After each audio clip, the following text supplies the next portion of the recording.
Dear participants, first of all, let me give you a warm welcome to my country, Portugal, and to such a beautiful and historic city as Porto. Bem-vindos a Portugal e bem-vindos ao Porto. I regret not being able to join you today on what I'm sure is a beautiful day. But I could not miss the chance to address this very distinguished audience. As I have said many times in the past, if we want to grow our way out of the crisis, we cannot turn inwards. Instead, we have to remain open and engage further with other parts of the world. This is why I particularly welcome the topic of this year's European Ideas Network Summer University, the European Union and Americas Building Bridges.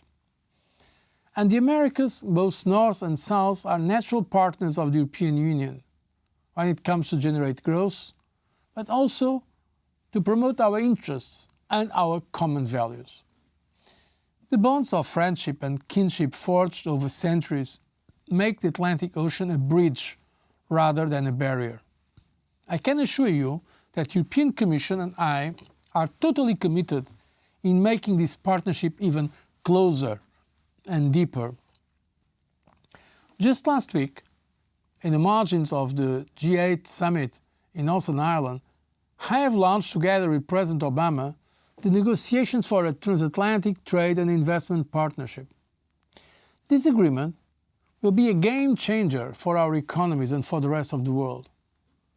Our partnership is already the most intense economic relationship in the world, covering approximately 50% of global output, almost 30% of world merchandise trade, and 20% of global foreign direct investment.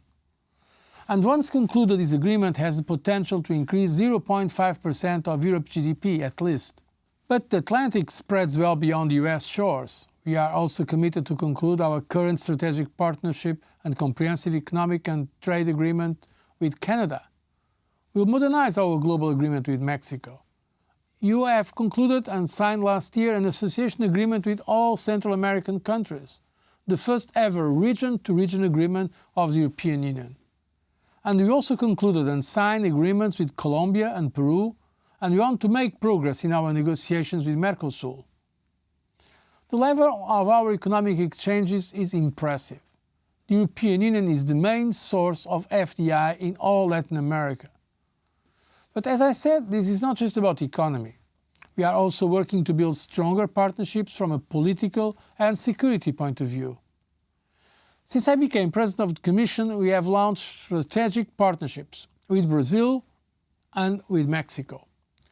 We are cooperating more closely with the US on foreign policy issues, from Iran to the Middle East. The partnership with the Americas is also about values and principles, and Europe and the Americas are the continents with the greatest number of democracies. We share a vision of multi-party democracy, rule of law, sustainable development, with the human person at its center. This is a major asset that makes our relationship strategically more important in the 21st century. And the last word to say that we in Europe believe in a win-win relationship with all regions of the world. Our relations with the region are not at the expense of our engagement with other parts of the world. The current economic and financial crisis has shown us that we are all interdependent, and only by building bridges instead of barriers we can succeed. I wish you all the best for the seminar.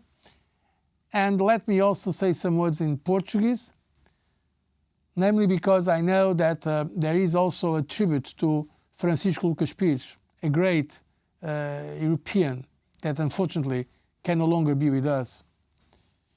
Queria de facto homenagear a memória do professor Lucas Pires. Foi grande europeísta, tornando-se o primeiro vice-presidente português do Parlamento Europeu. Nunca teve receio de afirmar as suas convicções europeias. O seu trabalho serve-nos de exemplo e deveria inspirar todos aqueles que acreditam no projeto europeu para serem ainda mais determinados na sua defesa. A União Europeia é um dos maiores projetos políticos já realizados na história humana e todos nos devemos orgulhar do que já alcançamos e empenhar-nos no que ainda temos por construir. My dear friends, I wish you a pleasant and productive stay in Porto. If you have the opportunity, go also to the Douro Valley. May I tell you, this is where part of my family comes from. It's one of the most beautiful itineraries I know, from Porto to the Douro. You can have a very good impression of this beautiful country that is Portugal, a great part of our Europe. Muito obrigado.